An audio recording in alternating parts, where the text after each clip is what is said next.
Přál jste si někdy vytvořit vlastní walking simulátor s multiplayerem, prohlížeči a nevíte napsat ani čárku kódu? Tak dneska je to možný s mým nedopadným enginem Export 2.0. A v tomhle videu vám ukážu, jak zatraceně jednoduchý to je. V popisku videa máte odkaz na můj GitHub. Ten se otevřete, sedete dolů, stáhnete nejnovější verzi TrenchBloomu, stáhnete verzi Windows 64 AMD 64. Pokud máte Windows. Můj engine, zase nejnovější verzi, zip file. A doporučuji si stáhnout i VS Codium, taktéž nejnovější verzi, toto MSI, Updates Enabled. Až budete mít TrenchBloom a VS Codium nainstalovaný, otevřete si Export Map Maker zip a extraktujte si to na libovolné místo. Otevřete MapMaker složku, skopírujte si adresu. Teď můžete otevřít TrenchBloom, máte novou mapu, otevřít preference, klikněte na Quake 3. Tady vložte skopírovanou adresu té MapMaker složky. Dáte OK a teď si můžeme vytvořit novou mapu. Tím, že kliknu na Quake 3 a Quake 3 Legacy. Nejdřív si vložíme textury do editoru. Držíme MapMaker, Base Q3, Textures a sem můžeme vložit PNGčka. Všechny PNGčka by měly být napsaný malým písmem. Opakuju, malým písmem. Jelikož jsem línej, tak sem vložím složku Minecraft textury. Když se ale podívám, tak se mi tady nenačetli. Jednoduše můžu zavřít a otevřít TrenchBloom, anebo kliknout na file a reload material collections. A už je tady mám. Ovládání je velice jednoduchý. Když podržím pravý tlačítko myši, tak se můžu rozhlížet a VASD se můžu pohybovat. Můžu zvolit kostky a Escape mi odzvolit. Kostky vytvářím tím, že prostě podržím tlačítko Escape, podržím levý myší tlačítko a mám tu hromadu kostek. Můžu je přesouvat. Ale když je chci přesouvat nahoru a dolů, tak podržím Alt tlačítko. Když chci prodloužit nějakou stranu, tak zmáčknu Shift.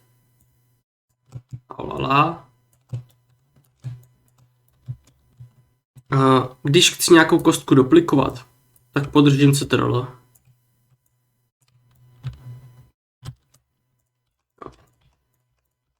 Tak.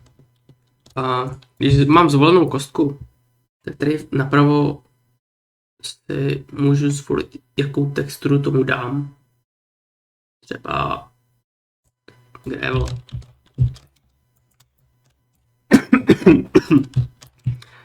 No.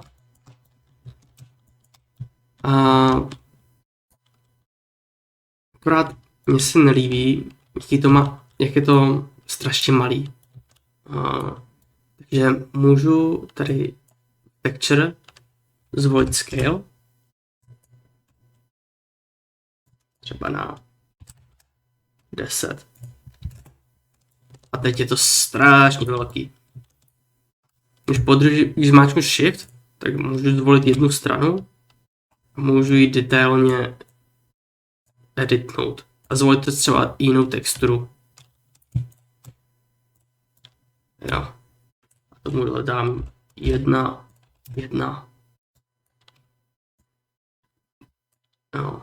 Teď můžu třeba otočit. Jo. Všechny mapy musí být ale uzavřený, nemůžou být prostě navenek. Takže vytvořím obrovskou kostku, ve které celá bude mapa uložená. A v edit CSG dám hollow. Teď ten vnitřek je nyní prázdný. Vidíte, vytvořilo mi to takhle zdi. To vrátím zpátky. Tak. Dáme tomu dáme tam spawn hráče, takže kliknu na entity, info player spawn. Vidíte, jak je malej, takže to můžu ještě trochu snížit. Altem podržím dolů. Tak.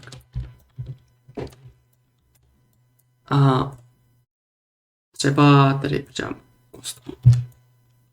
Jo. Jo, ale já už to nemůžu víc snížit. No, tak tady máme grid. Snížit to na 8. Teď to takhle mám větší kontrolu nad tím. Můžu to udělat rychle, když máte numerickou klávesnici, tak tady můžete vidět, jak to rychle měním. Problém je, že kdybych teďka chtěl otestovat mapu, tak bych zjistil, že je úplně tmavá.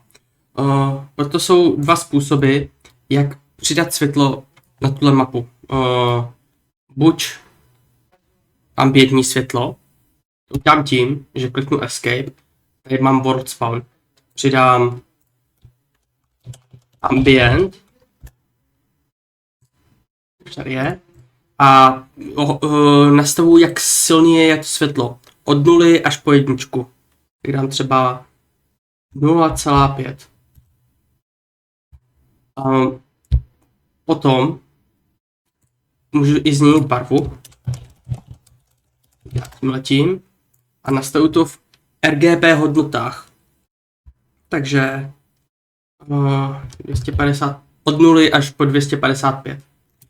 Takže dám plnou červenou, trochu zelený, žádnou zelenou a dám z toho modrý. Potom další způsob, jak přidat světlo, je pomocí tlaté žárovky. Entity Light. Najdu tím, že tady napíšu do Entity Light a přitáhnu ji sem. Už tady mám připravený. Můžete změnit hodnoty Color, Light, což je intenzita světla, jak je to světlo silný, a Radius, který určuje, jak velký dosah má to světlo. Když už to máte, tak můžete tyhle ty světla kopírovat, abyste to nemuseli neustále vypisovat. Do mapy taky mohu přidat odkazy ve virtuálním prostoru. To udělám tak, že vezmu náhodnou entitu, jednu jakou, a tady vpravo nahoře to přepíšu na trigger portal. Teď to změní. A teď to můžu přidat hodnoty. Já už tady mám připravený. A můžu tomu měnit hodnoty, jako je úhel, jak to je otočený, barvu, label, který mění text na tom odkazu. Label může být taky i obrázek, shader, video. Jo. Opacity je, jak moc průhledný to bude. Od 0 až po 1. A target URL, což bude na jaký odkaz to má jako směřovat. Jaký ten odkaz bude. Můžete tam taky dát i zvuk a po kliknutí se zvuk přehraje.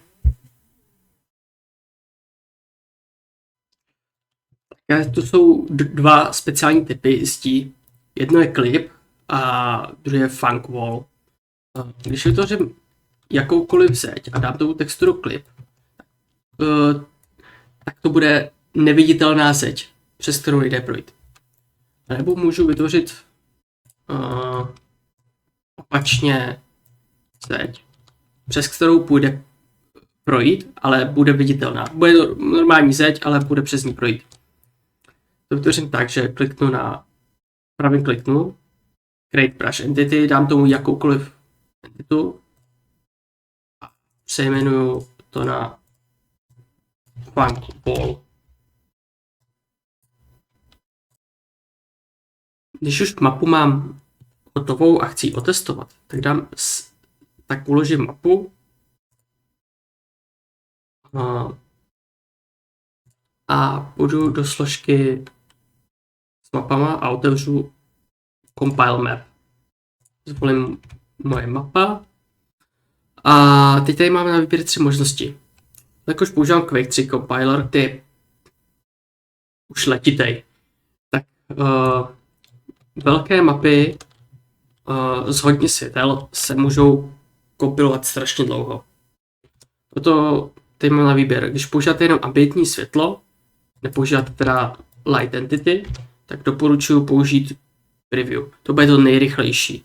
Extreme má o něco lepší kvalitu jak Medium, ale trvá ze všech možností nejdýl.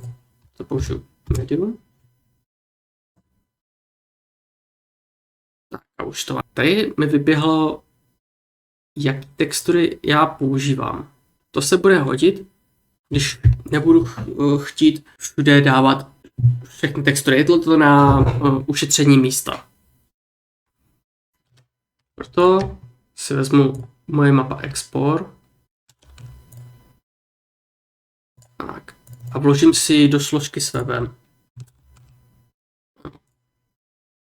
Taky si skopíruji index.html a vytvořím složku textures. A tady dám všechny textury, které jsem použil. Takže, jakož jsem línej a nepotřebuji šetřit místem, a skopíruji celou složku z Minecraft textury. Tak, vložím to sem. A tady se napíše, že jsem použil i command clip, ale to nemusím kopírovat, jelikož command clip je neviditelný. Tak, zavřu si to. Teďka, jak to otestuju? Otevřu si VS Code, dám folder a otevřu si tu složku s webem.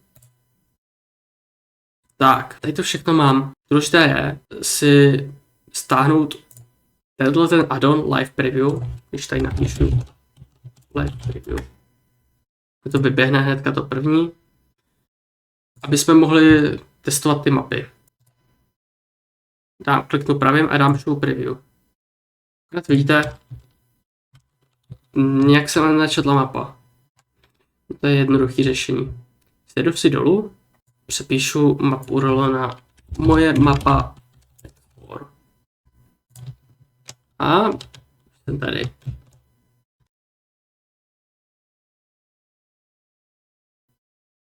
Jo, je tohleto obráceně, protože to neznáme, jak jsem chtěl. Tady mám špatný textur, to všechno opravíme. Přes tohle můžu procházet. Potom by tady měly být, neviditelní zdi, přes který nemůžu projít. Tak to je jednoduše. Na to točíme o 180 stupňů. Takže tohle připíšu na 0. A máte ty kostky. Tak zmáčknu Shift, kliknu na tu stranu a dáme tomu grass backtop. Aha. Dělat jenom kostky, to je nuda. Tady máte nahoře, si můžete povšimnout více možností. Třeba můžu takhle otáčet. Nebo můžu chytnout roh a takhle to posunout. Tak podržím Alt, takhle do výšky to vytáhneme. Tady vzít rovnou jako celý rohy. Tak. Jo. To je šílený tvar. Když do složky z rohu vložím soubor background.mp3, tak mi po otevření světa začne hrát ta hudba.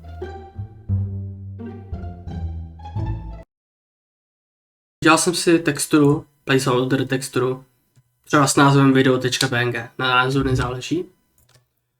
Dělal jsem si takovouhle kostku a na ní jsem dal ten placeholder. Skopiloval jsem mapu, ale místo toho, abych vložil do složky ten obrázek, tak jsem se stejným názvem se vložil video.mp3. Podporuje taky WebM. Pokročilí taky můžou přidat shadery na mapu. A to se dělá tím, že vezmete libovolný shader a napíšete AI, převeď mi ten shader do GLSL shaderu. Poté do složky Textures vložíte ten zmiňovaný shader, třeba tunel.frag a do něj vložíte ten shader. Nahradíte to stejně jako u toho videa. Bystří si možná všimli, že tady máte zajímavé nastavení. Třeba tady můžete snížit render distance. Tady černý, ještě nastavím na menší, na 15. Ano. A třeba tomu dám zelenou barvu.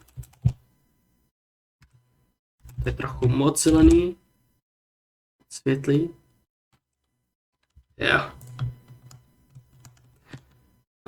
A tady budu nastavení. Tady pop strength, to je pohyb s kamerou. Jak se nahoru třepsu, já trochu zvýším rychlost. Jo. To je trochu více vidět.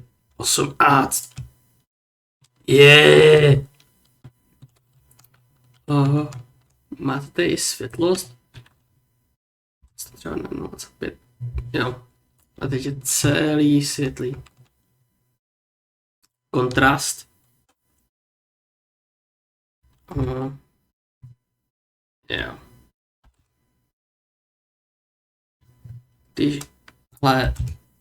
Když to jako přeženete, dáte to třeba na 1,5, tak se ty barvy pokazí. Takže doporučuji s tím jenom jemně to poupravit. Máte takého tint RGB, kde to můžete obarvit celou obrazovku. Třeba když chci, aby to bylo celý červený, dám tohle a tohoto je průhlednost, jak moc silný je ten efekt, tak třeba zvýším na 1. Jo, teď takový v červený, to zvýším na 0,1. Ještě víc červený. A 1. Jo, teď je to úplně červený, no tak.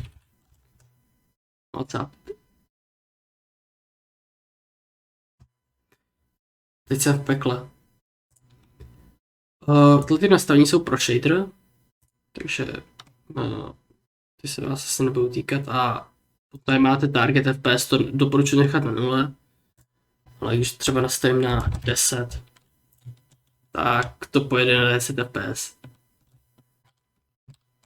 Tady máte i nastavení fyziky. Psik. To už je štve, to snížení. Já teď na tady nemůžu skákat. Ale když nastavím výšku skoku třeba na 30, jo, tak můžu skákat až moc. Tak třeba ještě zvýším gravitaci. Jo. Tady si zvýšit i výšku hráče. Teď jsem se propad. Jo, a teď jsem vyšší. Nebo si můžu nastavit tak ještě menší. Jo, teď to je má reálná velikost. Reálná výška. Třeba můžete nastavit, jak rychle můžu běhat. Jsem úplně pomalej. Teď je Speedy González. Turn speed, ten se hodí, když mám vyšší rychlost. Aby to bylo více ovladatelný. To je zase moc.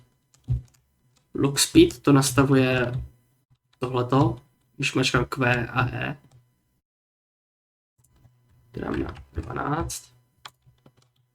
Je to instantní. Ale akorát to je jako zpomalený, jakože když se to vrací, jak vidíte. Takže to můžu taky nastavit na...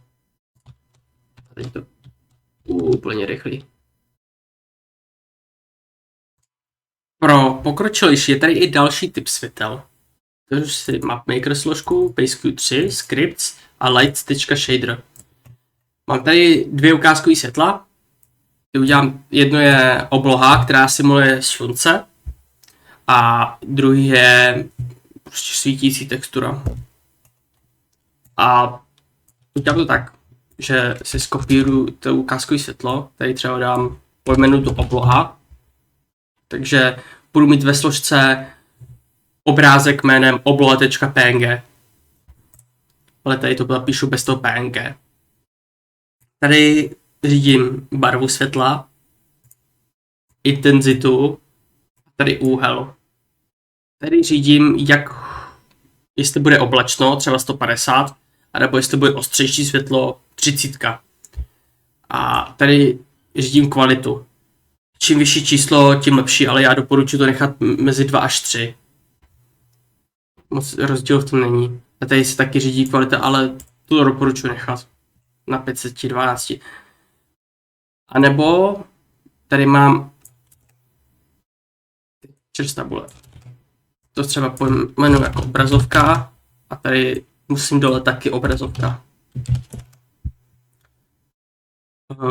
Tady řídím intenzitu světla a tady řídím, jak bude jak hustota těch světel, protože ta textura se rozdělí na několik malých žárovek. Jakoby. Takže čím menší číslo, tím více bude těch žárovek a tím delší bude bejkování světla. Teď už jenom zbývá vložit stránku na internet.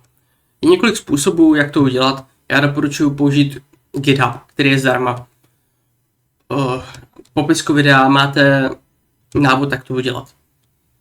Jinak omlouvám se za špatnou kvalitu videa. Prostě okolnosti nepřáli. A hrozně se těším na to, co vytvoříte. Pokud něco vytvoříte, tak navštivte stránku speleč.cz a tam je chat a tam mi do chatu pošlete odkaz na vaše světy. Čau.